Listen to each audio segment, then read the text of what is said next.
You can easily enhance your character in various ways from a single page for their gear, their character summon boards, all that fun stuff. You can do it from all one place. There's going to be traits to list out like roles or attributes of the character more easily.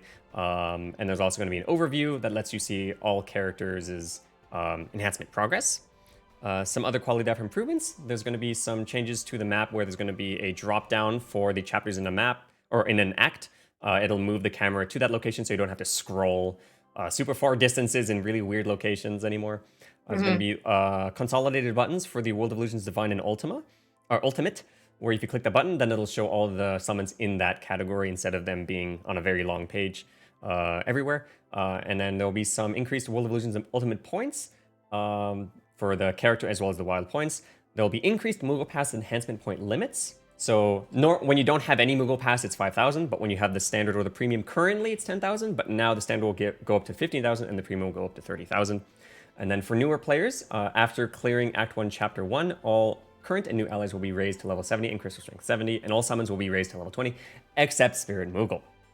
And now for Force Weapon, there's a lot of stuff here. I am not going to read all this. Just know that Force weapons allow you to use a Force ability to temporarily raise or to temporarily grant party HP damage bonus. And Force abilities are really cool because you do a little combo attack with a character from the another game in the Final Fantasy franchise. So in this case for Kane's Force, it's Kane and Aranea because they're both High Winds and both Dragoons. So be sure to look forward to other pairings in the future. They're really cool little references and connections with them. And so the Force time, that's the limited time damage bonus for the party. And then there's also going to be a new difficulty, Shinryu difficulty, where the enemy has their own Force gauge, and they can use their own Force ability and enter their own Force time with a bunch of bad things happening. So you want to stop that. Check the notices, check the enemy descriptions, all that fun stuff. And then finally, as part of Force, there's going to be Force enhancement. So these are similar to Crystal Strength leveling up that will use enhancement points and two new materials called Force Stones and Force Stone Fragments at levels 11 and 21. And leveling up your character's Force enhancement will benefit them in various ways, such as increased stats, Force gauge charge speed, increased HP damage limits when the Force gauge is at least 80%, increased HP damage during Force time, etc., etc. So, and again, these will be added to characters even if they don't have their own Force weapon. So like in that first batch, only Kane is getting his Force, but characters like Warrior of Light and Mog, etc. will be Force enhanceable. All right, and now onto the events finally. So the Summer Festival will run from June 29th to July 28th. This will feature 11 free first multi-draws, some permanent summer status badges, a limited time sticker, and also the returning stickers from previous summers if you missed those. There will be a Summer Gigantoire with limited time missions for up to 40 Force Stone Fragments and a bunch of returning campaigns to help you enhance your characters. There'll also be some new player campaigns, so these are only for new characters who start after the campaign starts. So if you have any friends who are thinking about playing, now is absolutely the best time to join. Yes. So you'll get a bunch of enhancement missions for various enhancement items. A lot of these, pretty much all of these, are endgame gear enhancement items or character enhancement for Force. So they'll be available for 60 days, so you can take a little bit of time to catch up. And also be a special tutorial bonus where clearing Chapter 1 will grant you additional gems, and then gear enhancement items like Power Stones, EX Guard, and Power Orbs, and books. Oh, and for the rewards, so it's not on top of, so it's not 30,000 gems, it's just 20,000 gems. Like it upgrades from 10 to 20. So those are, yeah. And then Act 3, Chapter 8, Part 1 will be arriving on June 29th. This will be featuring Kane's Burst and his Force weapon on 2 banners, as well as the return of Warrior of Light's Burst. I'm just going to go quickly through these now because we're running out of time. So at this time, there'll also be reworks, level 90 Awakenings, and Force level enhancements for these characters, who will also be boosted during the World of Illusions support campaign for Ifrit, and the addition of permanent Ultimate Odin player missions to prepare for Divine Odin coming next month.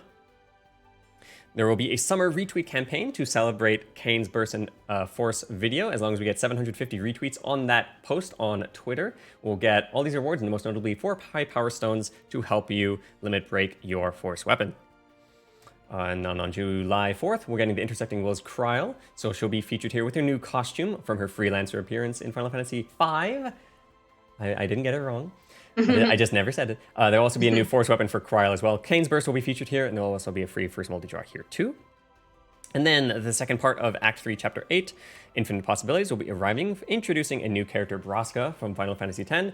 The very famous High Summoner from Final Fantasy X, who unfortunately, spoilers. Anyway, his guardians are Jecht and Oron, as you see in the image there. So it's going to be a very Final Fantasy X, a very touching Final Fantasy X themed chapter. So be sure to look forward to that.